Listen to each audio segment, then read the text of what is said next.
जिंदगी के लिए जो आप सोचते हो, ऐसा जरूरी नहीं कि जिंदगी भी आपके लिए वैसा ही सोचे। मेरा नाम रुबीना है। जवान लड़की अगर घर में हो तो माँ बाप के लिए चिंता का विषय हमेशा बना रहता है। मेरी उम्र 29 के ऊपर हो चुकी थी।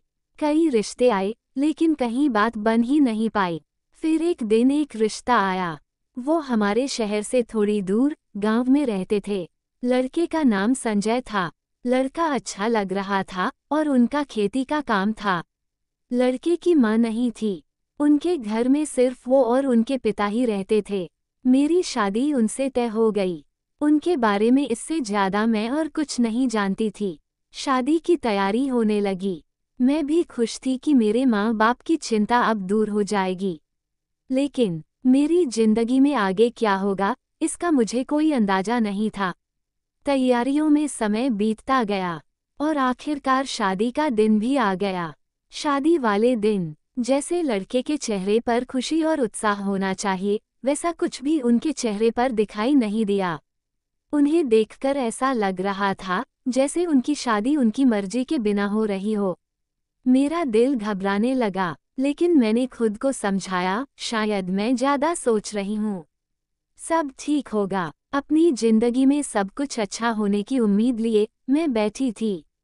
शादी के बाद मैं उनके घर पहुंची।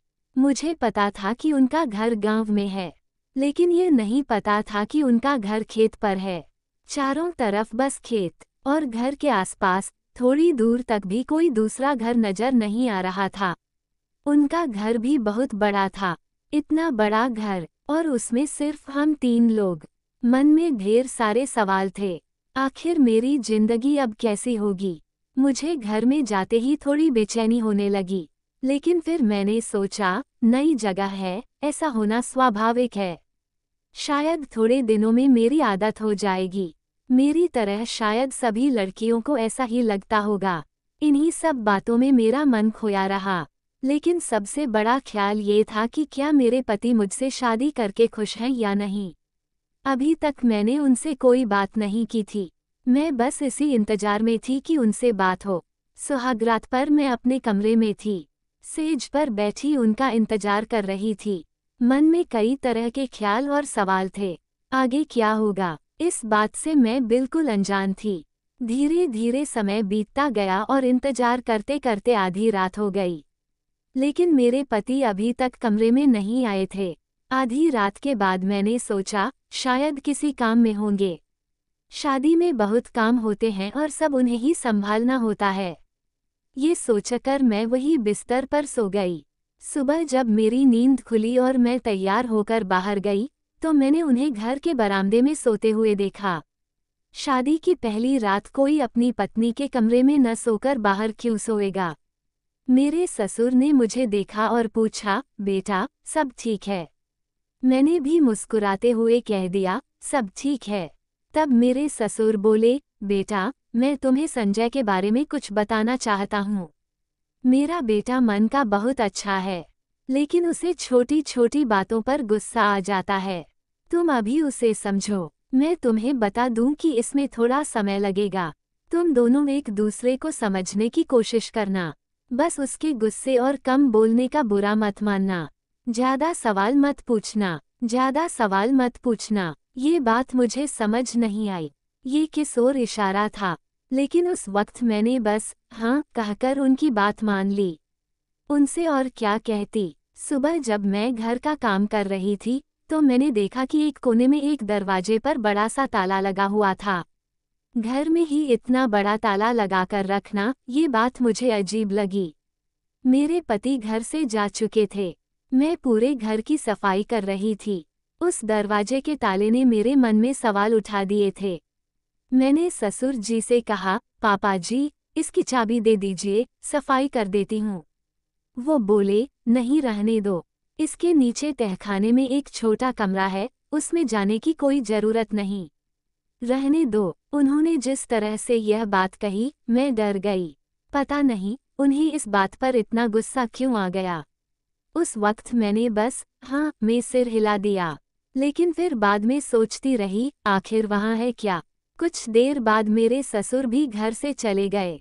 मैंने पूरा घर देखा, लेकिन मेरी सास की एक भी तस्वीर नहीं दिखी। ये बात सोचने लायक थी। नया घर और भी सुनसान जगह पर था, और उसमें भी कई सवाल। ये सब मेरे लिए बड़ा अजीब था। रात हो गई थी, और वो अपने पिताजी के साथ घर लौट आए थे। खाना खाने के बाद मैं अपने कमरे में चली गई। जैसा कि मैंने कहा, मुझे इस घर में कुछ अजीब सा महसूस हो रहा था। घर में बात करने वाला कोई नहीं था। मैं सोच रही थी कि शायद आज भी वो बाहर ही सोएंगे। लेकिन थोड़ी देर बाद वो कमरे में आ गए। उनके आते ही मैं डर गई। वो कमरे में आए, पर बिना कुछ बोले। उन्होंने मेरी तरफ देखा तक नहीं और बिस्तर पर लेट गए। शायद उनके पिता ने उन्हें समझाया होगा। मैंने हिम्मत करके उनसे बात करने की कोशिश की। मैंने कहा, आपको ठंड लगे तो ये कंबल ले लीजिए। लेकिन उन्होंने कुछ जवाब नहीं दिया। थोड़ी देर बाद मैं भी सो गई। उस दिन के बाद वो हर रात कमरे में ही सोने लगे, लेकिन मेरी तरफ पीठ करके, और बिना एक शब्द बोले। ये कैसी शादी थी? मेरे पति मेरी तरफ देख तक नहीं रहे थे।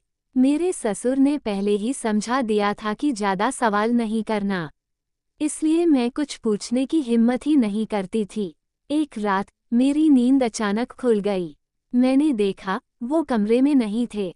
मैंने सोचा शायद बाथरूम गए होंगे, लेकिन जब काफी देर हो गई और वो वापस नहीं आए, तो मैंने कमरे के बाहर जाकर देखा। कमरे के बाहर बरामदे में कहीं भी वो नहीं दिखे। मैं वापस अपने कमरे में जाने लगी, लेकिन मेरे मन में उस ताले वाले दरवाजे का ख्याल आया। मैं दरवाजे के पास गई, तो देखा कि वहां अब ताला नहीं था। दरवाजा अंदर से बंद था। मैं खड़ी खड़ी सोच रही थी, क्या वो अंदर हैं? तभी मुझे धीमी धीमी आवाज सुनाई दी। वो आवाज किसी औरत की थी। ध्यान से सुनने पर लगा, वो बेटा बेटा कह रही थी। मैं डर गई और भागते हुए सीधे अपने कमरे में आकर लेट गई। मैं बिस्तर पर लेटी यही सोच रही थी, ये सब क्या है? तभी वो कमरे में आ गए। मैंने सोने का नाटक किया। अब उनके आने से मुझे डर लगने लगा था। जैसे तैसे मैंने अपने डर और विचारों को काबू में किया। तहखाने से जो आवाज आ रही थी, क्या वो मेरी सास की थी? मेरी सास की एक भी तस्वीर क्यों नहीं है? क्या वो जिंदा हैं? अगर जिंदा हैं, तो उन्हें इस तरह बंद करके क्यों रखा गया है? जब घर में इतने राज हों, तो नींद कैसे आए? रात भर ठीक से सो नहीं पाई। बिस्तर पर लेटे लेटे मैंने तय किया, मुझे उस कमरे में जाकर जरूर देखना चाहिए। मेरे ससुर ने उस कमरे में जाने से मना किया था, पर सुबह जैसे ही मौका मिला, मैं जल्दी जल्दी अपने कमरे से निकल गई। वो अभी तक सो रहे थे। धीरे धीरे और डरते डरते मैं उस कमरे तक जा रही थी। सीढ़ियों के दरवाजे पर पहुंच गई थी, जहां हमेशा की तरह आज भी बड़ा ताला लगा हुआ था। उसकी चाबी मेरे पति के पास रहती थी। मैंने सोचा कि बाहर से आवाज लगाऊं, शायद कोई जवाब दे। लेकिन फिर ख्याल आया कि अगर आवाज लगाई तो मेरे पति या ससुर जाग सकते हैं। मुझे समझ आ गया था कि अगर उस कमरे में जाना है, तो चाबी के बिना संभव नहीं होगा। मैं वहां से लौट आई। उस रात के बाद मैं बेचैन हो गई थी, लेकिन मेरे पति के स्वभाव में कोई बदलाव नहीं आया। उनके लिए ये सब कुछ ऐसा था जैसे कुछ हुआ ही नहीं हो। सुबह सुबह ही मेरे माँ पिता अचानक मेरे ससुराल आ गए। वो बस यहाँ से गुजर रहे थे, तो मुझसे मिलने चले आए। मेरी माँ को देखकर मेरा दिल भर आया। जी चाहा कि सब कुछ उन्हें बता दूं, लेकिन बताती भी तो क्या? अभी तो मुझे खुद भी नहीं पता था कि यहाँ हो क्या रहा है। माँ ने मुझसे पूछा, बेटी सब ठीक है न? मैंने सिर झुकाकर कहा, हाँ माँ, सब ठीक है। लेकिन अंदर ही अंदर मैं जानती थी, यहाँ कुछ भी ठीक नहीं है। मेरा पति, जो ना पति जैसा रहता है, और यह घर, जहाँ क्या हो रहा है, इसकी कोई खबर मुझे नहीं। पर मैं माँ को चिंता में नहीं डालना चाहती थी, इसलिए चुप रही। उनके जाने के बाद मैंने हिम्मत कर ससुर से पूछ ही लिया, पिताजी, सासू माँ की मौत कैसे हुई थी? उन्होंने मेरी ओर ऐसे देखा जैसे मैंने कोई बहुत बड़ी गलती कर दी हो। बोले, बेटा, मुझसे तो पूछ लिया, लेकिन भूलकर भी यह बात अपने पति से मत पूछना। समय आने पर सब बताऊंगा, अभी इस बात को यहीं छोड़ दो। इतना कहकर वह चले गए। लेकिन अब तो रात से डर लगने लगा था। हर रात वही होता। मेरे पति आधी रात को उठकर उस कमरे में जाते और वहां से धीमी धीमी आवाजें आती। उस रात मैंने ठान लिया था कि इस बार चाबी लेकर रहूंगी। रात को जब वह सो गए तो मैंने धीरे धीरे उनकी जेब से चाबी निकाल ली। सुबह जल्दी मैं उस कमरे की ओर गई। मन में अनगिनत सवाल और डर था। मैं उस दरवाजे के सामने खड़ी थी जहां ताला लगा था। हाथ में चाबी थी। मैंने गहरी सांस ली और ताले में चाबी लगाई। लेकिन जैसे ही ताला खोलने वाली थी, पीछे से मेरे ससुर की आवाज आई, बहू। उनकी आवाज सुनकर मेरी जान ही निकल गई। मैं पलटी नहीं, लेकिन वह पास आ गए। बोले, यहाँ क्या कर रही हो और यह चाबी तुम्हारे पास कैसे आई? मैंने चुप्पी साधे रखी। उन्होंने फिर पूछा, ये चाबी तुम्हें कहाँ से मिली? क्या तुमने मेरे कमरे से ली है?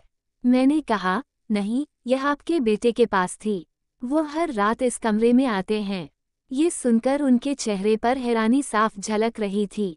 वह बोले, संजय इस कमरे में फिर आने लगा, वो भी रात में? मैंने पूछा, आखिर ऐसा क्या है जो आप लोग इस कमरे में छिपा रहे हैं?